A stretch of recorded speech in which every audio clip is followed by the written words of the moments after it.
Hi folks, I'm John with InspectorPrime. In this tutorial, I'll discuss how to use InspectorPrime's time slot scheduling system. This is one of the most fundamental components of our system, and you'll see it's simple, effective, and flexible, whether you're solo or multi-team inspectors, whether you're dealing with employees, third-party contractors, or other vendors. The most important part of this system is the KPIs it opens up for your company to measure. Let's dive in. Okay, as always, we begin with a quick look at the overview page. Again, this is fairly straightforward. We have simple bookmarks to get you to your time slot dashboard, your time slot listing. Essentially, our time slot management system allows you to assign employees to specific time slots that are then linked to job bookings using your internal and your public-facing booking forms. You'll develop your own workflow, and I'll show you how you can use this time slot scheduling system in specific ways that works for your company. So here we are at our time slot dashboard. We have, of course, created baseline metrics, baseline pie charts, pivot tables, and so on to show you that some of the key metrics that we can track. We'll go over these in a bit. What I want to reiterate is this is our sample data. And our filters really come into play here. When you get the system, it'll be set up just like this. But inevitably, you'll want to alter it. You'll want to apply filters that show you the specific dates you're interested in, and so forth. And it's very easy to do. But let's begin with our sample company and our sample data here. Just take a quick look at all these. What we've got here is a total count of all of our time slots, broken down by whether it's a holiday time slot or a weekend time slot. We've got the total number of assigned time slots, which means an employee has been linked to those specific time slots. Total unassigned time slots. If a time slot is marked as unassigned, there is no employee linked to it.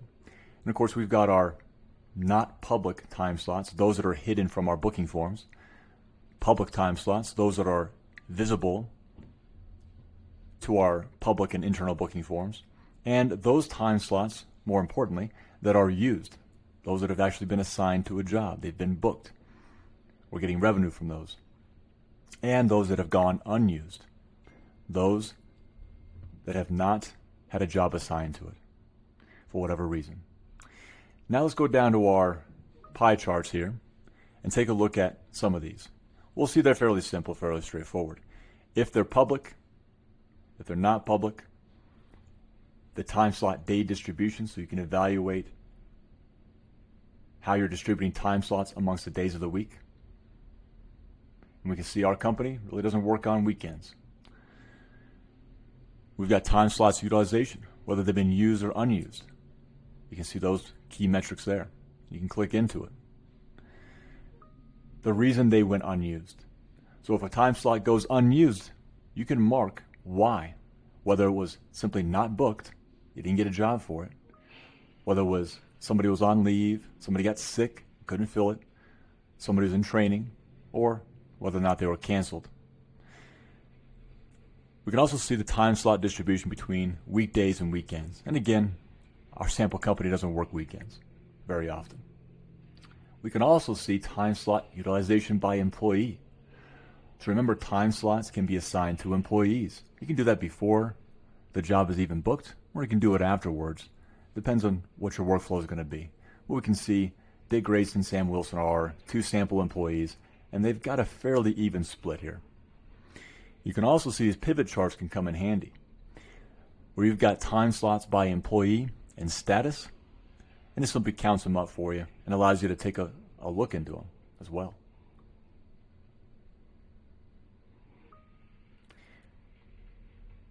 Moving on down, we've got time slots by employee and status.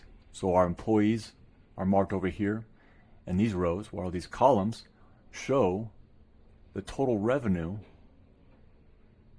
the estimated value of that time slot rather, that have been used and unused.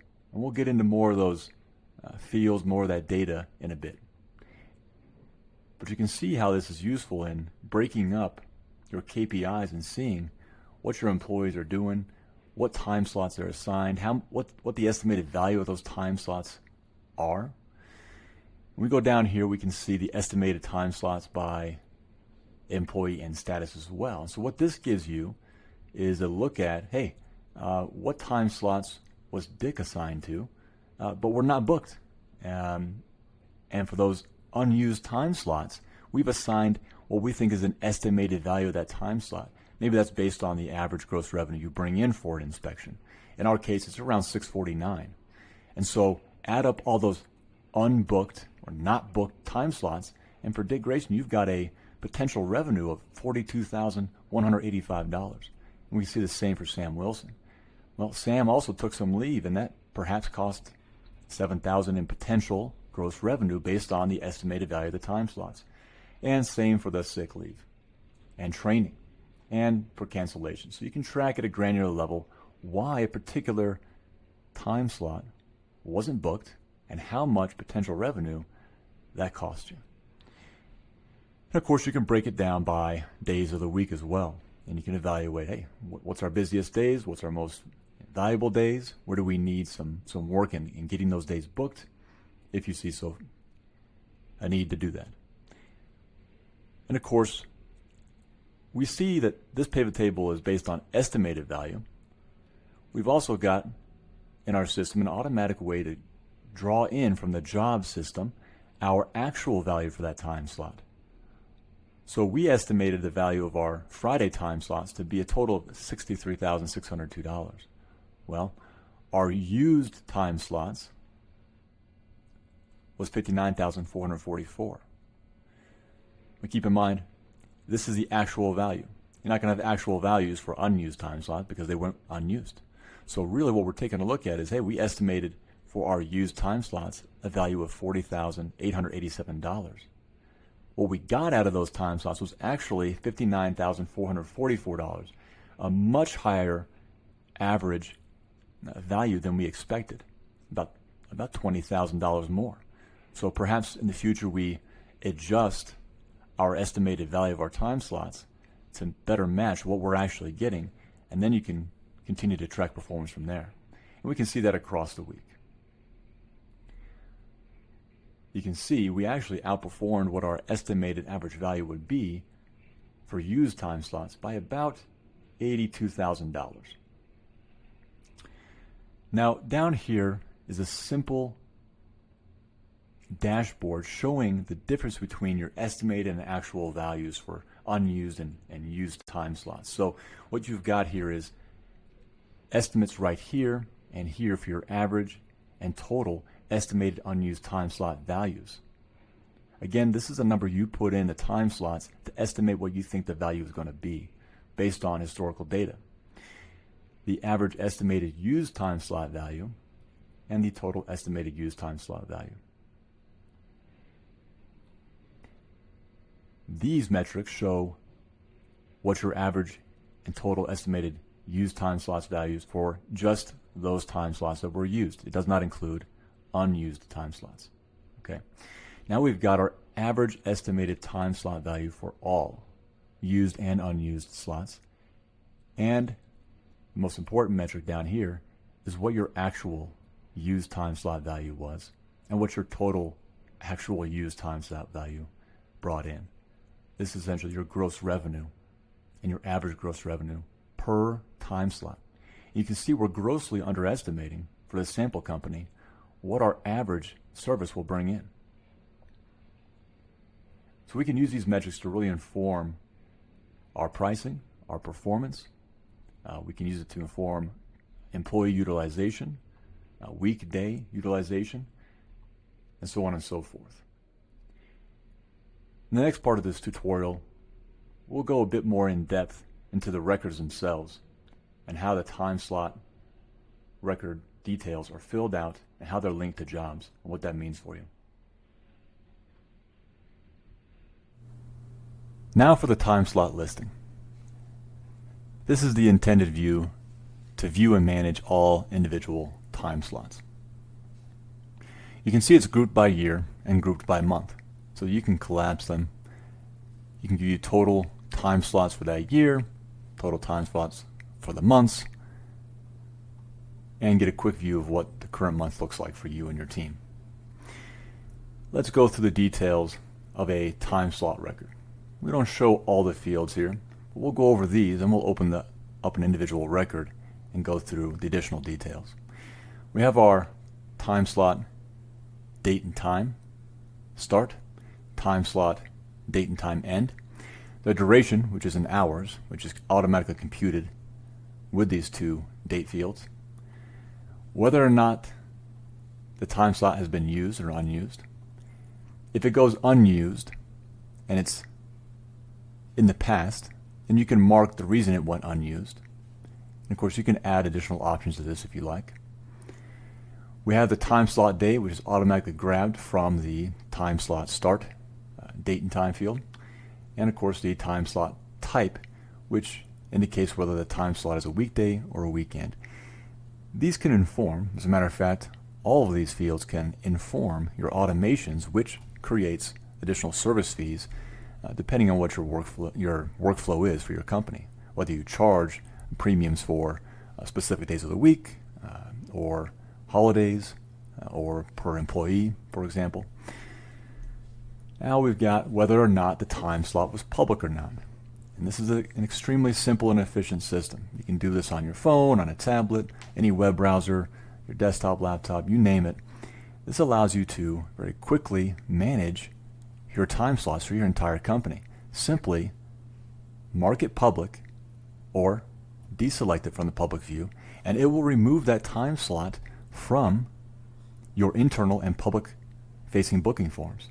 Not only that, we've pre-made automations for you, and each InspectorPrime system will ship with this automation that essentially says if a job is booked and the client or agent or your employee books that time slot, the time slot is automatically updated to a used status, and it's taken off from, of course, the public status as well. So the automation will automatically mark it as used, it'll tie in the job it's linked with, and it will deselect this so that it's not public anymore. No action required on your part. Now we move on and simply assign an employee, and you can do this before or after the inspection is booked. The job management, you really won't manually enter these. You will see that automations take care of this for you. Whether you have an employee booking a job internally via the internal booking form, or a client or agent using the public-facing booking form, the automations will take care of linking that job to the specific time slot. Now we've got our estimated time slot value. And remember, in the dashboard we saw, we were drastically underestimating our average time slot value. Our average time slot value for this company is actually over $900. We were estimating $649, and we can change this very, very easily. Simply click in and update it to about, let's call it $900 flat. Simple as that.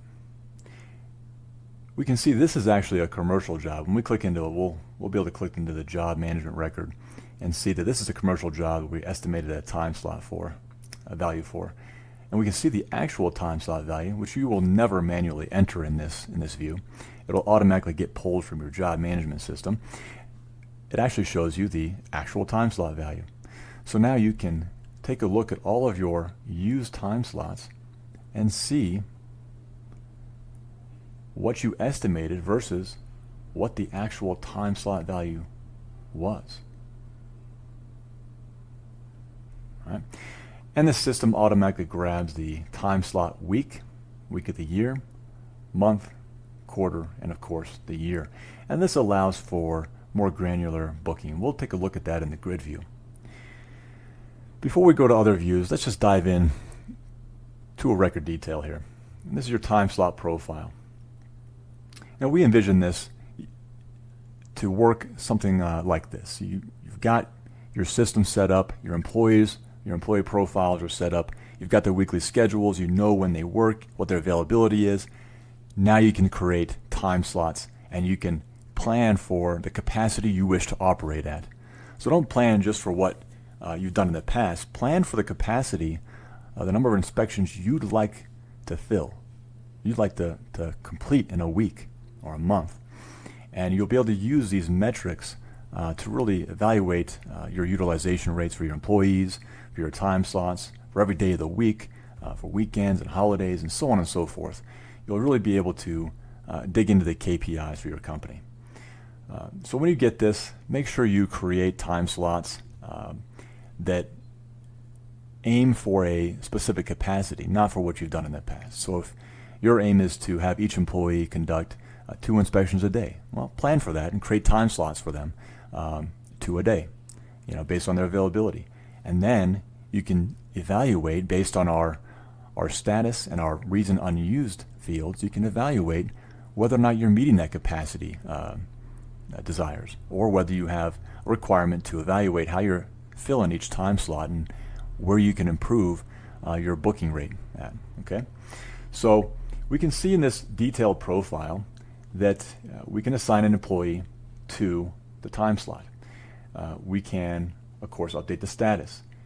The time slot type and time slot day is automatically generated by the system based on what you place in the time slot start and time slot end fields. We can mark it public.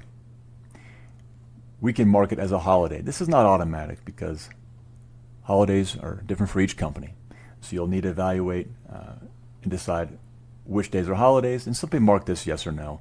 And what that does is allows you to make automations that say, hey, if it's the holiday field indicates yes, then go ahead and charge this service fee, a premium, let's say of $100 on working for 4th of July or something. And so you can really use any field in our system to create advanced automations to run your company and to automatically add service fees based on the time slot type, whether it's a holiday or a weekend, or even specific days. And of course, duration field is in hours, and that just simply calculates the difference between the start and the end. And that's flexible. If you need to change that after the job is booked, go ahead and change it after the job is booked. It's not necessarily set in stone, but most companies will have a specific estimated period of time or duration that each job is expected to last. And you can go with a standard to begin with and flex that as needed for each specific job. And the same goes for our time slot value. You can estimate that across the board with a standard time slot value estimation, or you can do it per job, what you estimate is going to get you. And of course, we have our linked job here. Again, our system is built to use automation, so you don't ever have to link a job manually. You'll use your internal booking form, or your clients and agents will use your public-facing booking form, and these jobs will be linked automatically to your time slot record. All right, and of course you can delete a time slot using this button as well. But again, if it's been used, don't delete it. Simply cancel the job if it's been canceled, and keep a historical record going for yourself. Okay, so that is the basics of a time slot profile. Let's get into visualizations. This is the list view. We have a grid view that's very helpful in seeing some key metrics. Obviously, for this, we have grouped it by time slot year, month, and week. And to do that, we just simply go in here and apply our filters. But these are automatically done for this view. Let's go ahead and collapse all of these, and we can see what metrics we can get from this. Well, we can see the duration, the number of hours for the whole year, expected for all the jobs combined is 1610. We have 160 unused slots. We can see that because they're filled. This is actually a checked box with an option for why it was unused. And we can see that most of ours are not public anymore, simply because they are in the past and they shouldn't be public, or they've been used, so they shouldn't be public. And we have an estimated time slot value. This is our estimate and our actual time slot value for the year 2025. Open this up and we dig deeper. We can automatically see the metrics for each month now. We can see we have 32 time slots, 42, 52, and so on. We can see the duration for that month, number of hours. We can see if we've got unused time slots. We can, of course, again, and it's a bit repetitive, but we can see 100% of these are unchecked, which means they're not public anymore. because they're in the past and either they've been used or unused. We can also see our estimates for each month versus our actual gross revenue. And we can see our performance over the months. Let's open up August. And we can see it's now grouped by week. So you can get very, very into the weeds with our metrics here. We can see, hey, by week, how are we doing? So week-to-week performance can be evaluated very easily. Let's open up week 31. And our company has gone down to essentially 1 inspection per day per inspector. And we can see, again, all the details here. And that's pretty much it for the grid view. You can, of course, change these to either sum or average, and you can evaluate the metrics that way. But it really provides a lot of value in terms of KPIs and how you can evaluate your company's performance over the weeks, the months, the quarters, and the years. Let's move on to the calendar view.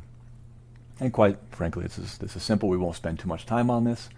Again, you can set this up, customize it, view it by month, 2 weeks, week, 3-day, day.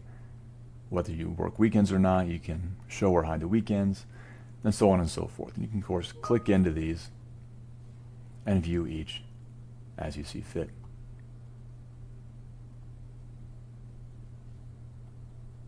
All of these are unused. We can see that. We can then go in there and say, hey, why was this unused? But of course, this is recent, and this is in the future. So let's go ahead and mark this as simply not booked. Now we can see these were simply not booked, and that's it. Okay. Now, how do we add, or rather, let's go to the timeline first, actually. And this again provides a timeline grouped by your employee. So you want to see, hey, what's my employee doing? What's his timeline look like? Past, present, and future. Go ahead and take a look at it. You can see exactly what's going on in his schedule.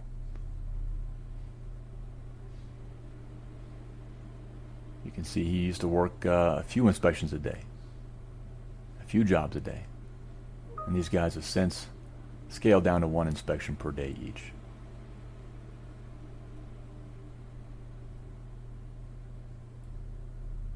Okay, we can see even further out.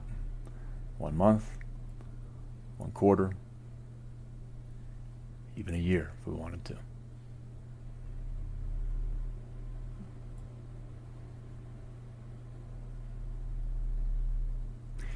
Okay, now we're going to move on to record creation. How do you create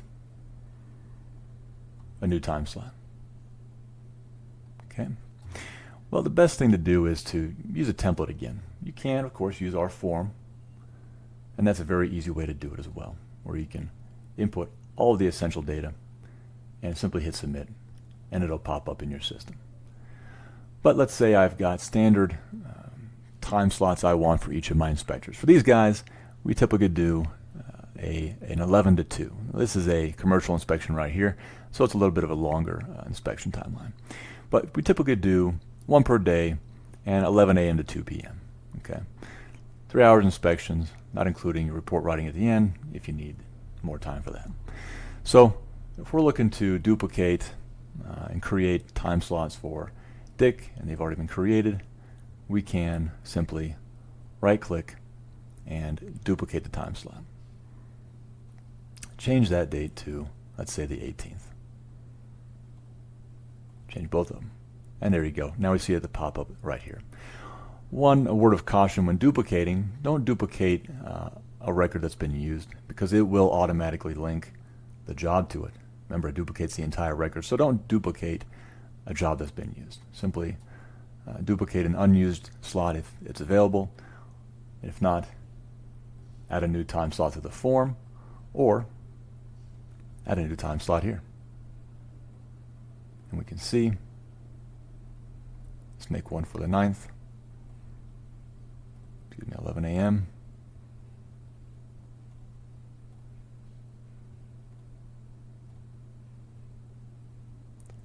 to 2 p.m.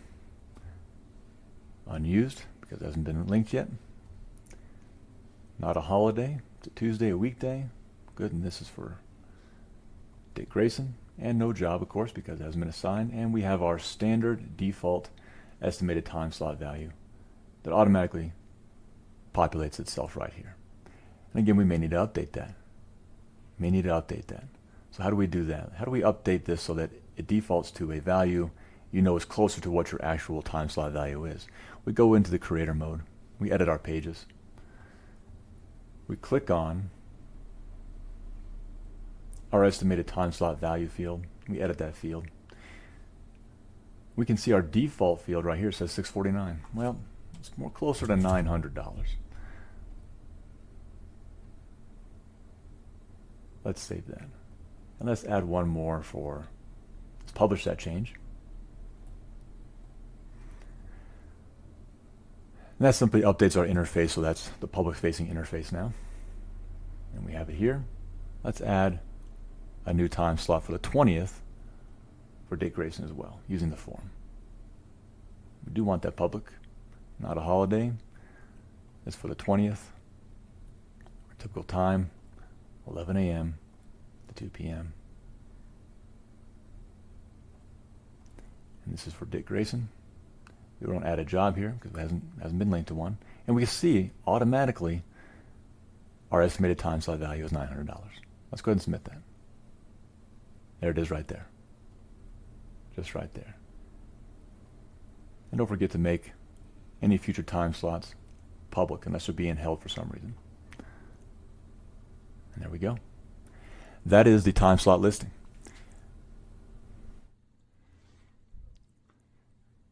In the final portion of this tutorial, we'll take a look into the booking forms and the job management records to show you how the time slots are connected to those components.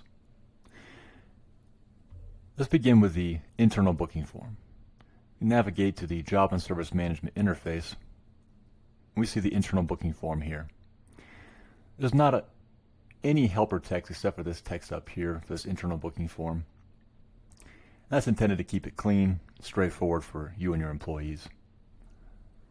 You can obviously edit this and add documentation as you see fit so that you, your employees, your VAs can get better guidance on each field and how you want those filled out.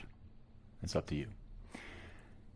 Now, the first thing to notice is that we've got property type up here. And there's a reason for that.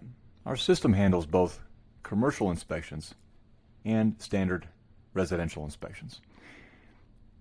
Time slots are a required field for non-commercial inspections.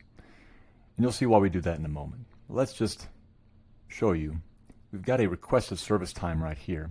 We see that we have add time slot, and that's because we haven't selected a property type yet. When we do, we'll see that if we select commercial, that time slot field is hidden, and it pulls up a different selection options for scheduling a commercial service, largely because commercial services typically aren't on a strict timeline, a 2 or 3 day turnaround or next day turnaround, as residential inspections can be. Usually have a few weeks to a month or more to schedule and determine the scope of work and when the client can use the inspection services you're offering. So for commercial inspection, that hides the time slots, and they get these different selection options. Now let's choose any of these residential type properties, and we see that the requested service time and add time slot field shows up for those.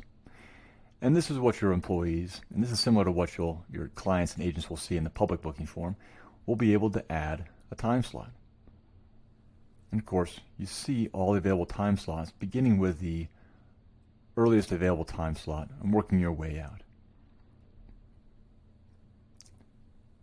And for the form, the booking form, it's as simple as that. You, your employee, your clients, your agents will simply select their desired service time based on what time slots you've created and which ones you've marked as public. They can deselect it and select another one if they so choose, if their plans change. You'll see here that multiple days have multiple time slots, and that's because you have multiple inspectors. And of course, once a time slot is used, it gets dropped from the booking form itself. It will no longer be visible. Now let's take a look at the public booking form. And to get to that, you're going to edit pages, and you're going to navigate to your forms view, and you're going to open up your public booking form. We don't need to edit it, so let's go ahead and open it up. And we see it's very similar, but with a lot more helper text to guide your clients and agents along when they're booking an inspection. So, quite frankly, again, if you hit commercial, then different fields show up for that.